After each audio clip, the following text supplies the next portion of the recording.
Ce matin-là, le vent du désert ne charriait pas seulement de la poussière. Il portait aussi un silence lourd, celui qui serre la poitrine et suspend l'âme. Calderboone, ranché taciturne approchant la quarantaine, avançait sur sa mule le long d'un ravin asséché, à la lisière du territoire apache.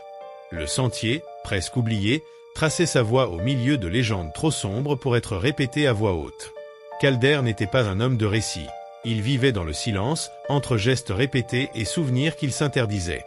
Nourrir le bétail, réparer le toit, éviter le passé. Pourtant, ce jour-là, alors que le soleil projetait des ombres sur la roche rouge, il aperçut une scène qui glaça son sang. Sous un vieux peuplier, une jeune fille pendait, attachée au poignet par une corde rêche, ses orteils effleurant à peine la terre craquelée. Au-dessus d'elle, une planche grossière oscillait, maculée d'un message tracé en rouge, « Homme blanc, ne pardonne pas ». Sa mule souffla doucement, nerveuse. Calder descendit avec lenteur, fusil en bandoulière mais sans le saisir. La fille paraissait à peine âgée de 17 ans. Sa peau hâlée portait les marques du soleil, ses cheveux noirs emmêlés de sang et de poussière. Sa poitrine se soulevait faiblement, comme si chaque souffle coûtait un combat. Calder leva à nouveau les yeux vers l'écriteau, ce n'était pas qu'un avertissement, c'était une sentence. « Que Dieu me vienne en aide » murmura-t-il. Il tira son couteau de chasse, usé par des années de travaux de clôture et de peau, puis trancha la corde d'un geste sûr. Elle s'affaissa dans ses bras, légère et brûlante de fièvre. Ses lèvres gercées tremblaient, ses poignets étaient à vif, mais ses yeux s'entr'ouvrirent, sombres, sauvages, habités d'une flamme qu'il ne savait nommer. Il ne posa aucune question. Pas encore. Il l'enveloppa dans sa veste, l'installa sur la mule et fit le reste du chemin à pied, sous un ciel qui semblait retenir son souffle. Le ranch Boone était modeste, une cabane de 3 pièces au toit incliné, un vieux moulin à vent qui gémissait dans la brise. Calder la coucha sur son lit, nettoya ses plaies avec un linge humide et lui fit boire un peu d'eau. Elle tressaillit, mais ne se débattit pas. Elle ne parla pas non plus. Les jours passèrent ainsi. Il l'appela Birdie, à cause de la façon dont elle avait pendu, frêle, comme un oiseau en cage. Elle ne protesta pas, et il y vit un accord silencieux. La nuit, il dormait près du feu, son fusil à portée. Le jour, ses yeux scrutaient la crête. Quelqu'un l'avait mise là, et il savait qu'il n'en avait pas fini. Peu à peu, Birdie reprit vie. Ses lèvres cessèrent de se fendre, ses yeux suivirent Calder quand il bougeait dans la pièce. Un matin, elle prit la cuillère de ses mains pour se nourrir seule. Ce soir-là, tandis qu'il aiguisait son couteau près de la fenêtre, il entendit sa voix, fragile mais ferme. « Pourquoi » Il se retourna, elle était assise, serrant la couverture autour d'elle. « Pourquoi m'avoir libéré » Il posa le couteau. « Parce que personne ne mérite de mourir si lentement, même un inconnu. » Elle détourna le regard, la mâchoire crispée. « Même une apache » Il se leva, marcha jusqu'au poêle. Surtout une apache. La semaine suivante s'écoula dans une quiétude précaire. Birdie marcha enfin, restant toujours près de la clôture. Calder la surprit traçant du doigt le bord du vieux puits, murmurant des mots dans une langue qu'il ne comprenait pas. Une nuit, l'orage éclata, la pluie battit le toit comme des sabots. Il la trouva recroquevillée sous la table, les yeux agrandis par la peur. Il s'assit près d'elle. « Les tempêtes passent, dit-il. » Elle le fixa, des larmes se mêlant aux gouttes. « Pas toutes, souffla-t-elle. » Alors elle parla, par bribes. Son nom était Naeli. Sa famille, un petit groupe d'Apaches pacifiques, avait refusé de quitter leur terre lorsque des colons arrivèrent. Les soldats vinrent, puis le feu. Elle s'était échappée, mais fut capturée près de Cottonwood Creek, accusée d'avoir tué un éclaireur. On ne l'avait pas suspendue pour l'exécuter, elle servait d'appât. Calder l'écouta sans mots. Puis il alla chercher un vieux sac derrière une brique disjointe de la cheminée. Il en sortit un papier froissé, un avis de recherche, un dessin grossier aux pommettes acérées et aux yeux farouches. Naeli, et une récompense de $100. Elle leva les yeux. « Tu savais » Il hocha la tête. « Le jour où je t'ai détaché. » Sa voix était sèche. « Pourquoi ne pas m'avoir livré » Ses yeux brûlèrent. « Parce que je ne crois pas en ce qu'ils appellent justice, ici. » Elle le regarda et, pour la première fois, esquissa un sourire. Léger, mais il changea l'air. La paix, pourtant, est rare dans l'Ouest. À l'aube, 3 cavaliers apparurent sur la crête. L'un portait du bleu, les deux autres des manteaux gris et des visages taillés dans la pierre. Calder sortit, fusil en main. Le chef, un homme sec au regard glacé, ôta son chapeau. « Bonjour. Prescott. Nous cherchons quelqu'un. » Calder resta impassible. « Y a pas grand monde, par ici. » Prescott sortit un papier, le même dessin, le même nom. « Jeune Apache dangereuse. Aperçu récemment dans ses environs. » Calder jeta un œil, puis lui rendit le papier. « Rien vu. » Prescott plissa les yeux. « C'est étrange. La piste mène droit chez vous. » L'air était si tendu qu'il aurait pu étouffer. Calder ne broncha pas. « Votre piste est mauvaise. » Prescott esquissa un sourire sans chaleur. « On repassera. » Ils repartirent, mais leurs ombres restèrent. Cette nuit-là, Naeli observa la lune depuis la fenêtre. Calder s'approcha. « Ils reviendront. » Elle acquiesça. « Tu peux partir. Je ne t'en empêcherai pas. » Elle se retourna, le regard ardent. « Je reste. Pas pour la sécurité, mais pour la vérité.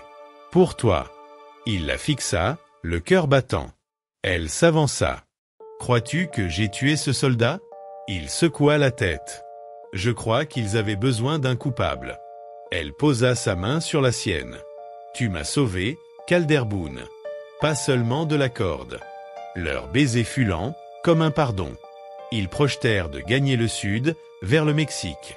Mais la veille de leur départ, Naeli découvrit, sous les planches de l'atelier, une boîte enveloppée de toile huilée.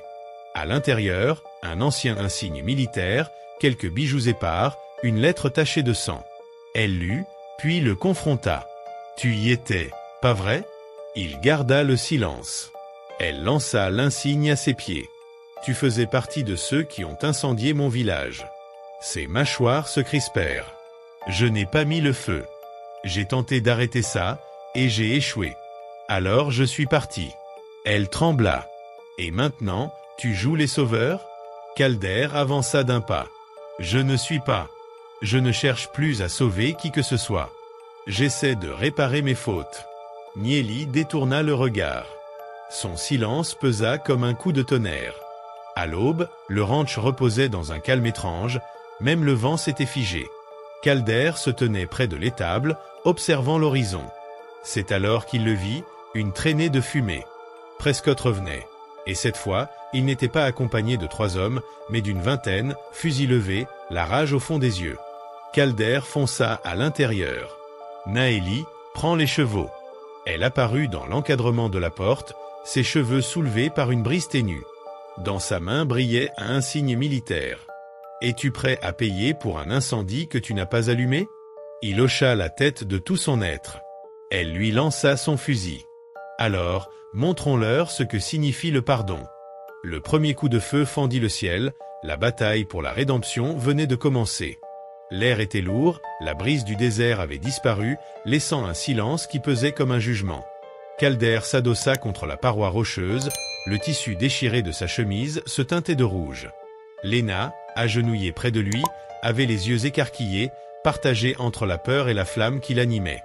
2 cavaliers tournaient encore sur la crête, armes levées mais prudents. Le canyon étroit leur offrait un abri provisoire. « Tu es toujours avec moi ?» murmura-t-elle en effleurant la chemise maculée de sang. « Pas encore mort, répondit-il d'un souffle. « Tu perds beaucoup de sang. » Ce ne serait pas la première fois, tenta-t-il de plaisanter avant de gémir. Elle fouilla dans les fontes, trouva un linge plié, y versa leur dernière goutte d'eau et appuya le tissu sur sa plaie. Il grimaça sans se retirer. « Reste éveillé, ordonna-t-elle. Tu deviens autoritaire. Tu m'as épousé, ricana-t-il faiblement, avant de gémir.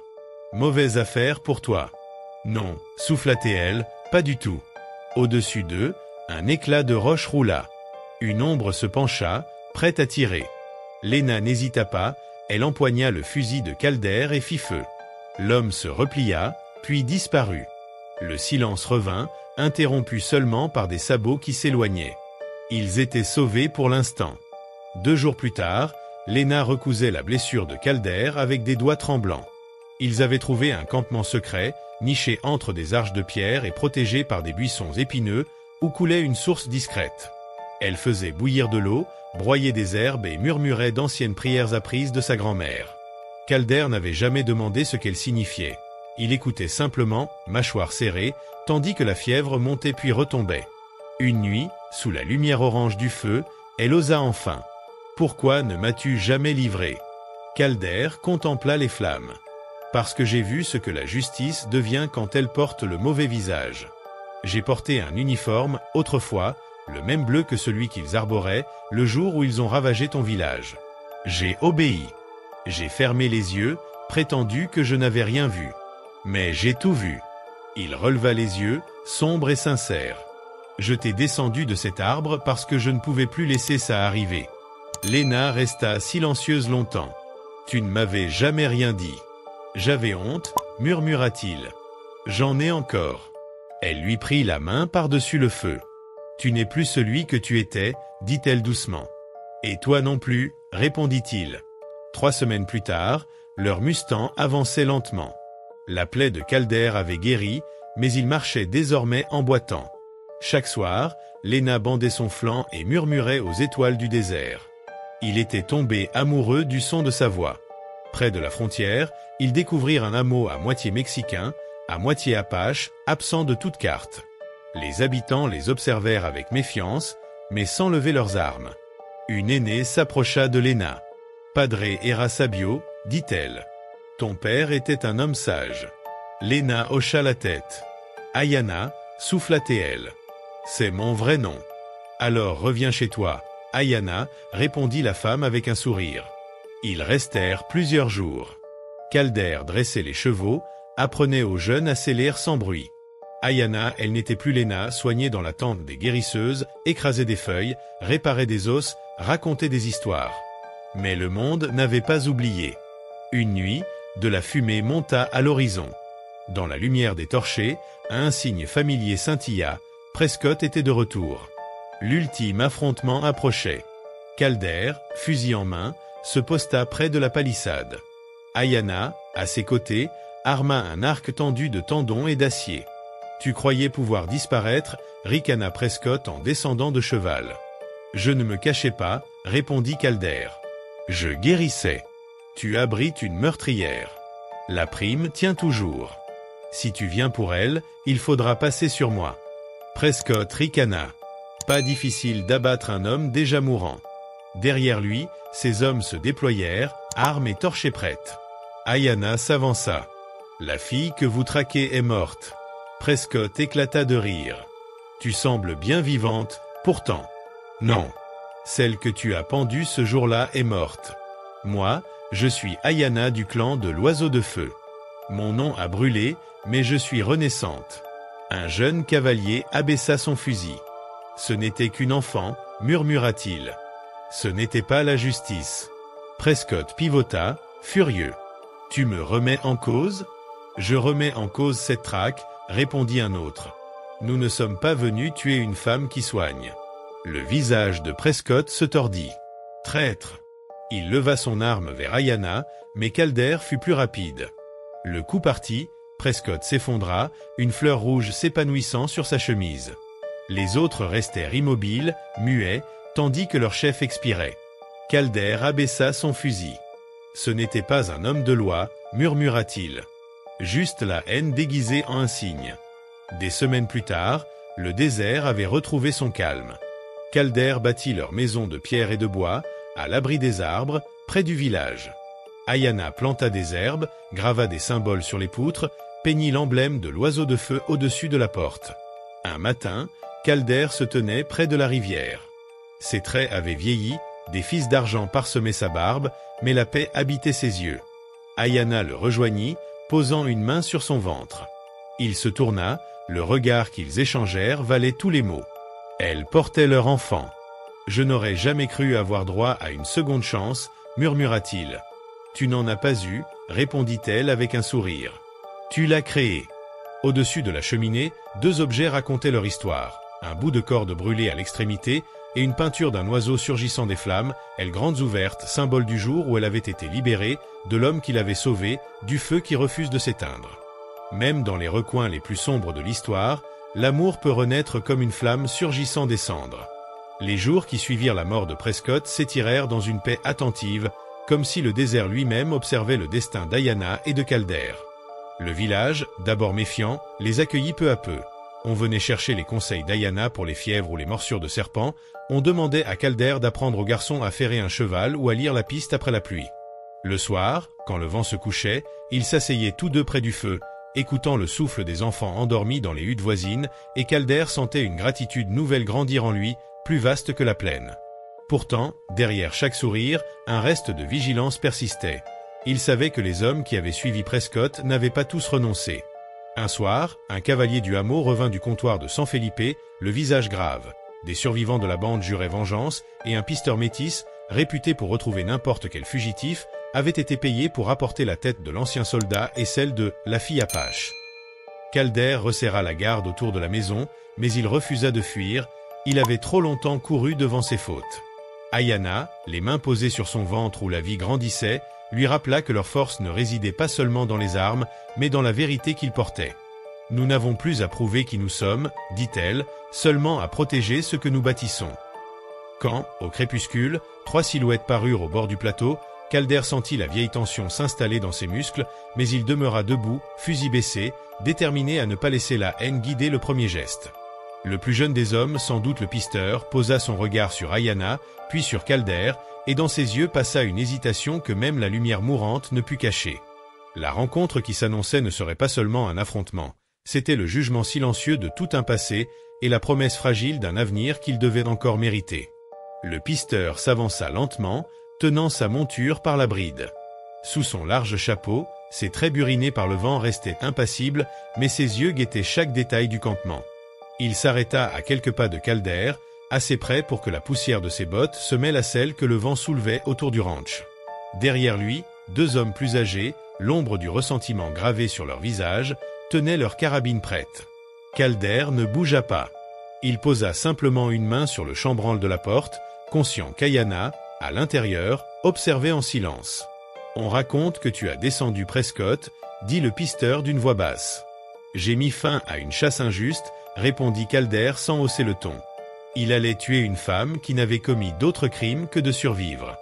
Le plus grand des 2 compagnons cracha dans la poussière. « Elle valait $100, » grogna-t-il. « C'est assez pour nourrir un homme tout l'hiver. » Le pisteur leva un doigt, leur intimant le calme, puis reporta son attention sur Calder. « Je ne suis pas venu pour de l'or, » déclara-t-il. « Je veux savoir ce qui est vrai, avant de choisir où placer ma balle. » Calder désigna une pierre plate près du feu éteint. « Assieds-toi. J'ai rien à cacher. » Ils restèrent longtemps immobiles, le temps que le ciel prenne la teinte de l'ambre et que la première étoile apparaisse. Alors Calder raconta le village incendié, ses propres lâchetés, puis le choix de sauver Ayana quand il aurait pu la livrer. Il parla sans détour, comme s'il déposait ce poids entre eux. Ayana sortit enfin de la maison. Elle ne portait pas d'armes, seulement un foulard rouge autour de ses cheveux et ce calme farouche qui avait toujours habité ses yeux. Elle s'arrêta près de Calder et dit au pisteur : « Je ne cherche plus à fuir. Je veux seulement que cesse la haine. » Le silence s'installa, lourd comme un serment. Finalement, le pisteur hocha la tête. « J'ai vu trop de sang versé pour des histoires mal racontées. Vous ne verrez plus mon fusil contre vous. » Il se retourna vers ses 2 compagnons. L'un d'eux protesta, mais il l'écarta d'un geste sec. Les hommes rebroussèrent chemin, silhouettes sombres se fondant dans l'horizon. Quand le dernier écho de sabots disparut, Ayana s'adossa contre Calder, ses doigts glissant vers la cicatrice qui barrait encore son flanc. « Le danger s'éloigne, » dit-elle doucement. « Mais la paix, elle, il faut l'entretenir. » Calder serra sa main, les yeux levés vers la voûte qui s'emplissait d'étoiles. Pour la première fois depuis longtemps, il crut que leur futur pouvait être plus vaste que le désert qui les entourait. Quelques jours plus tard, l'air se chargea d'odeurs nouvelles. Pluie lointaine, fleurs de sauge et bois chauffés par le soleil. Le village semblait respirer plus librement depuis le départ des hommes de Prescott.